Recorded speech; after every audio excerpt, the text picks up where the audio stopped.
The airplane was a tiny thing, hopping across the brilliant blue Caribbean Sea.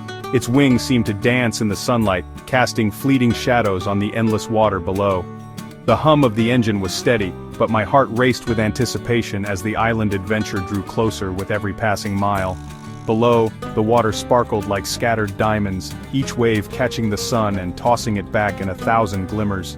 The sea stretched out in every direction, impossibly blue and inviting, hinting at mysteries and stories hidden beneath its surface. Then, Montserrat appeared, an island rising from the waves, quiet and ancient. Its silhouette was both welcoming and mysterious, a place shaped by time and the elements, waiting to reveal its secrets to those who arrived with open eyes. As we descended, lush green hills rolled beneath us, dotted with colorful rooftops that peeked out from the trees. The landscape was a patchwork of emerald and terracotta, alive with the promise of new experiences and the gentle rhythm of island life. The air was warm, scented with tropical blossoms and the salty tang of the sea.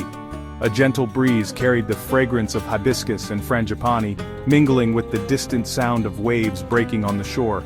It was a welcome that felt both exotic and familiar, as if the island itself was embracing me. There were no towering hotels or crowded beaches, just peace. The coastline was untouched, a ribbon of sand and rock where the only footprints belonged to birds and the occasional wanderer. It was a rare kind of quiet, the kind that invites you to slow down and truly listen. The people at the airport greeted us with genuine smiles and a lilting accent. Their warmth was immediate, their laughter easy, as if welcoming newcomers was a cherished tradition. I felt the tension of travel melt away, replaced by a sense of belonging. I knew instantly this journey would be different.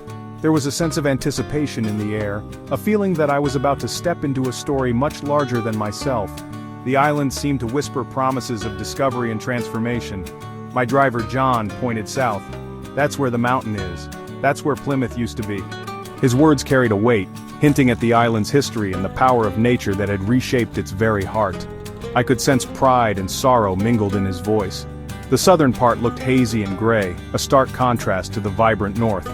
Ash and silence lingered where life once thrived, a reminder of the volcano's force.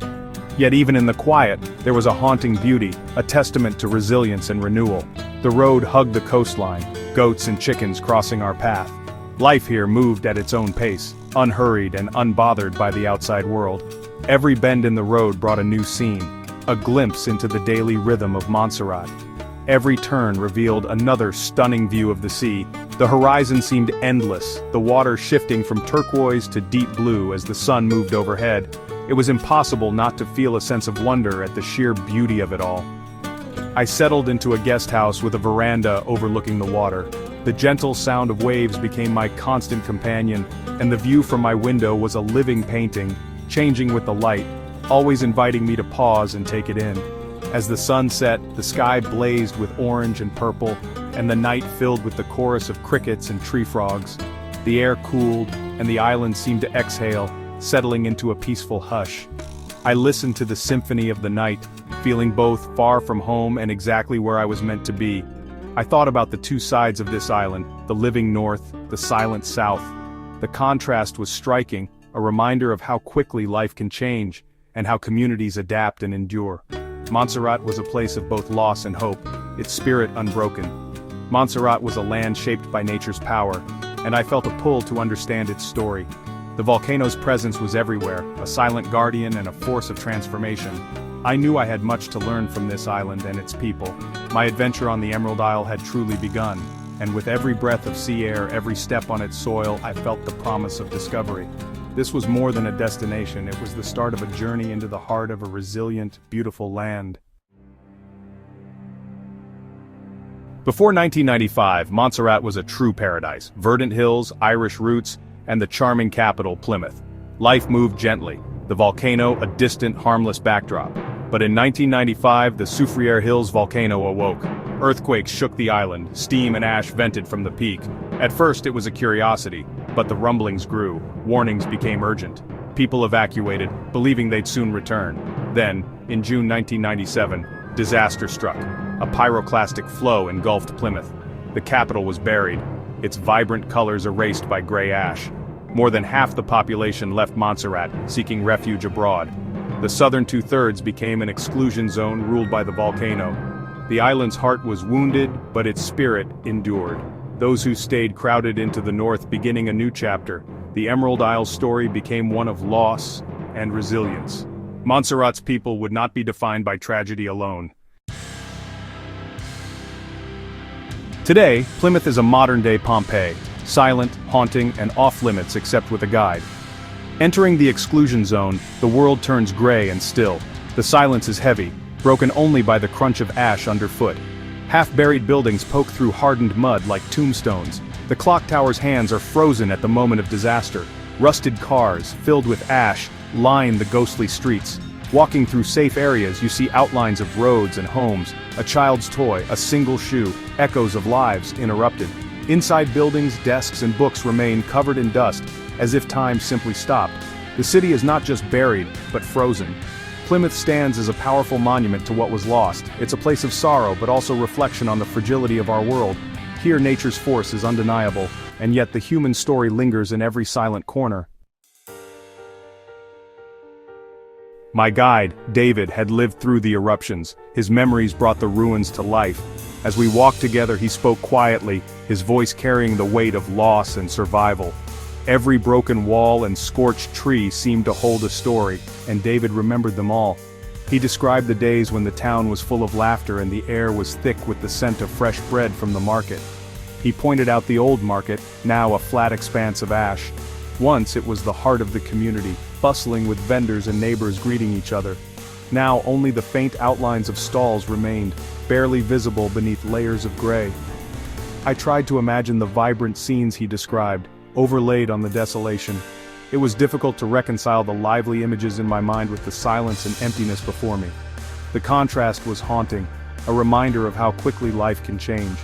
We stepped out in safe spots. The ash was gritty, heavy, and ever-present.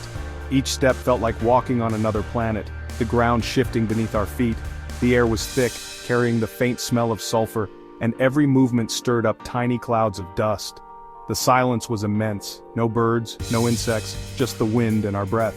It was a silence that pressed in on us, making every sound we made seem louder, more significant. The world here felt paused, as if waiting for something to return. Half-buried homes told stories, a rooftop with solar panels, a picture frame in a window. Who lived here? What dreams were lost? I wondered about the families who once called these houses home, about the lives interrupted in an instant. I felt like a witness to a private tragedy, moved by the evidence of ordinary lives upended. The remnants of daily life, a child's toy, a faded curtain, spoke of resilience and heartbreak in equal measure. Standing in the ruins, I felt small, humbled by the Earth's power, but also by the resilience it demanded. The scale of destruction was overwhelming, yet so was the quiet strength that lingered in the air. This was more than a disaster site, it was a testament to survival. The people who once lived here had faced unimaginable loss, yet their spirit was still present, woven into the fabric of the ruins. The human heart endures, even in the shadow of overwhelming force. In the silence and ash, I found not just tragedy but a quiet, persistent hope, a reminder that even in the harshest places, life's story continues. To understand Montserrat, you must see the volcano itself. From the Montserrat Volcano Observatory, the Soufriere Hills dominates the skyline, alive, breathing, wreathed in steam. Its jagged dome and scarred flanks tell the story of destruction. Scientists monitor it day and night, guardians of the island's safety. Their vigilance allows life to continue in the north. From Jackboy Hill you see the old airport swallowed by debris, the Belém River Valley transformed. The volcano looms, majestic, menacing, and awe-inspiring. It is both creator and destroyer, shaping the island's beauty and its peril. Standing there, I felt awe, humility, and a deep respect for nature's power. The volcano is Montserrat's heart, its story, its warning, and its hope. The true spirit of Montserrat lives in its people. Their warmth, resilience, and sense of community are woven into every story, every smile, and every memory shared on this island. Here, the past and present blend together, creating a tapestry of hope and endurance that defines Montserrat's soul. At a small bar, I listened to stories of life before the eruption. The laughter and voices filled the air, echoing memories of a time when the island thrived in the shadow of the Soufriere Hills volcano. The bar was more than a place to gather. It was a living archive of Montserrat's history, where every conversation carried the weight of the past and the promise of tomorrow. George, an older man, spoke of fishing with his father at dawn, casting nets into the sparkling sea. He remembered his mother's baking, the scent of fresh bread filling their home, and the vibrant festivals in Plymouth, where music and laughter brought the community together. These memories, he said, were treasures that no disaster could ever take away. He described leaving home, believing he'd return soon, but never did. The pain of loss was deep, but so was the hope that someday, life would return to the way it was. He spoke of the heartbreak of watching his town disappear beneath ash, yet he never let go of his dreams. He lost everything, but not his spirit. Even in the face of devastation, George found reasons to smile, to keep going, and to inspire those around him. His resilience became a beacon for others, a reminder that hope can survive even the darkest times. The community rebuilt together, sharing what little they had. Neighbors became family, and every meal, every rebuilt home, was a testament to their unity. Through hard work and compassion, they forged a new beginning from the ashes of the old. Sarah, who runs a guest house, recalled the fear and darkness of the eruption. She remembered the sky turning black, the uncertainty that gripped the island, and the long nights spent comforting her children as ash fell like rain. But she also spoke of her family's strength. "We are island people. We know how to weather a storm." Her words echoed the determination of Montserratians everywhere, who face adversity with courage and unwavering faith in each other. These are not stories of victimhood but of strength. Each person's journey is a testament to the power of community, love, and the will to rebuild no matter the odds. Montserratians are defined by what they've built, not what they've lost. Their new homes, schools, and businesses stand as symbols of hope and progress, proof that the island's heart beats stronger than ever. They've created a new capital and a new way of life. Little Bay is a place of renewal, where dreams are rebuilt and the future is shaped by the lessons of the past. They remember Plymouth with love, but look to the future with hope. The ruins are a reminder of what was lost, but also of the strength it took to begin again. The island's greatest treasure is its unbreakable spirit. In every laugh, every embrace, and every shared story, Montserrat's heart continues to beat with joy and resilience. Their voices are Montserrat's true heartbeat, carrying the wisdom of the past and the promise of a brighter tomorrow. Montserrat is not a place of sorrow, but of life, beauty, and hope. The north is a paradise reborn, lush hills, fertile soil, and unique black sand beaches. Hiking trails lead to waterfalls and breathtaking views. The beaches, with their sparkling volcanic sand, are peaceful and often deserted. The waters are clear, perfect for swimming and snorkeling. Fewer tourists mean a personal, authentic experience. The welcome is warm, you're a guest, not a number. Local food, music, and stories connect you to the island's heart. Visiting now supports a resilient community and helps build its future. You come for the volcano but leave with a story of hope and connection. Montserrat's story is far from over. A new chapter is being written. In the north, Little Bay is rising as the future capital, a symbol of rebirth. New buildings, a port, and homes are taking shape. The younger generation blends tradition with modern vision. They see the volcano as a unique feature, not just a threat. Sustainable tourism and conservation are shaping the island's future. There's hope in the air, respect for nature, but no fear. The Montserrat Volcano Observatory stands as a symbol of adaptation. Islanders have turned disaster into a lesson in resilience and renewal. You come for the past, but stay for the promise of what's to come.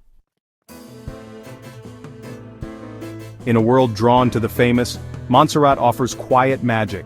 It asks you to slow down, listen, and feel its story. To visit is to connect, to witness resilience and healing. The island's beauty lies in its scars and its strength. I left a piece of my heart here, changed by its people and its haunting landscapes. Walk the black sand beaches, hike the rainforests, listen to the stories, and stand in awe of the volcano. Let Montserrat teach you about hope and the power of renewal. The world is full of hidden wonders. Seek them out and let their stories change you.